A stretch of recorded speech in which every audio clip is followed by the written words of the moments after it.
remember in the first time we spoke, you said that you prefer 9.1 over 10.1.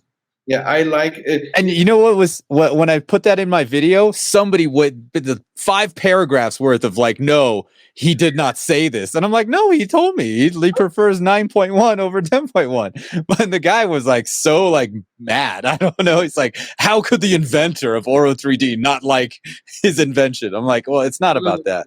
No. The point is, I have to say, we have to. I prefer, let's say, I like the Auro 9.1, especially because it's efficiency. Yeah, it's not that I like it more than 10.1. Yeah, but I give you an example. Yeah, you know, I'm an organist. I'm a classical trained musician as well. Yeah, so I played more than 850 concerts. Yeah, and so what happened is when I was recording an organ in a church. Yeah, and I came back to the studio. And I was putting it back over my 3-layered system. I was putting it back I was doing it in Auro 10.1, by the way. When I was checking the height, the center, let's say the voice of God speaker, yeah, I was a little bit disappointed that the effect of having the voice of God on and off was so small. I thought in the beginning that something was wrong with my microphone system. I thought, no, something is wrong with my calibration. I do the recording again. So I checked all my microphones, be sure that at least all the levels are right. And then when I think it was giving the same result, so the first recording was right already. But then I started to add some volume on the more than acoustically measured, acoustically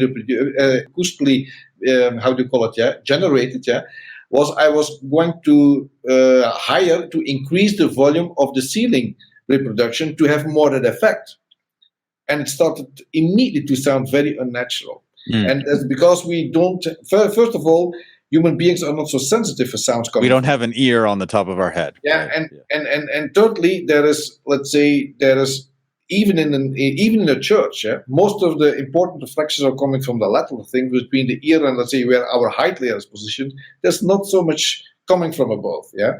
But let's say what I think is, and I think we have to position it right.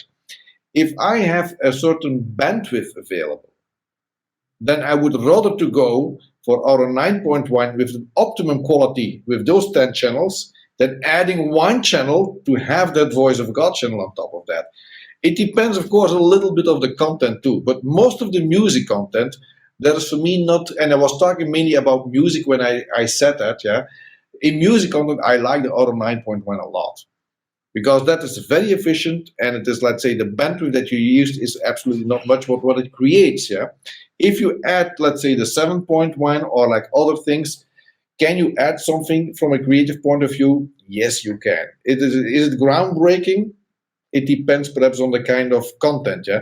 But that's something that content creators can decide. If they like, for certain reasons, to use an Auro 13.1 for their thing, then they use it. And of course, let's say, if people don't have the Auro 13.1 or Auro 9.1 only at playback, it will be damn close, let's say, to the intent that they had, which is completely different if you have, let's say, formats that have only 2 height speakers.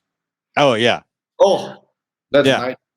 Yeah. No, with Atmos, I know moving from 2 high channels to 4 and watching the same Atmos demo, I noticed that the rear speakers play 3 roles. The rear speakers will be your surround back, your surrounds, and your rear heights if you don't have them. So the sound, like a plane flying over goes like right behind your head, and because you don't have that second rear height. And that's one of the things that's just kind of like it occurred to me that if the person is mixing an Atmos track in a room that's 7.1.4, it's better for you as the consumer, the end user, to also have 7.1.4 to get an accurate representation. Otherwise, I had 5.1.2, so all those movies I watched, some weird stuff was happening because the surrounds are playing surrounds, it's playing surround backs, and they're playing rear heights. So it's very odd. That's right, and I think the speaker layout is a very important thing. And the content, of course, is important too. But let's say we have a lot of content out. We have we are about 100 music albums, more than 1,400 titles already out in music. Yeah, so we are leading in music, and the Grammy Awards as well. The recent Grammy Awards were won by productions which are based on Auro-3D. Yeah, and movies, there will come more movies. Streaming is coming. Like in China, we are selected to become the new standard as well in China. Auro-3D as speaker layout is there, the basic as well. The speaker layout that I designed became, in fact, the standard in ITU. Yeah, and there is some flexibility, of course, to be sure. Let's say all speaker layouts are in this kind of same, let's say, standard. Yeah, which is the case. Yeah? So, how do we get to listen to Auro-3D music? Like what?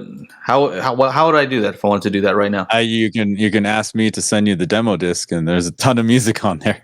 I mean, but like, what if I want to listen to my, Oh yeah. Are you planning on doing any kind of streaming through any kind of music streaming, like Tidal or Kobas? It's coming. Is it? Yeah, but I cannot tell too much. Oh, okay. All right. Oh, all right. Well, that's a start. Yeah.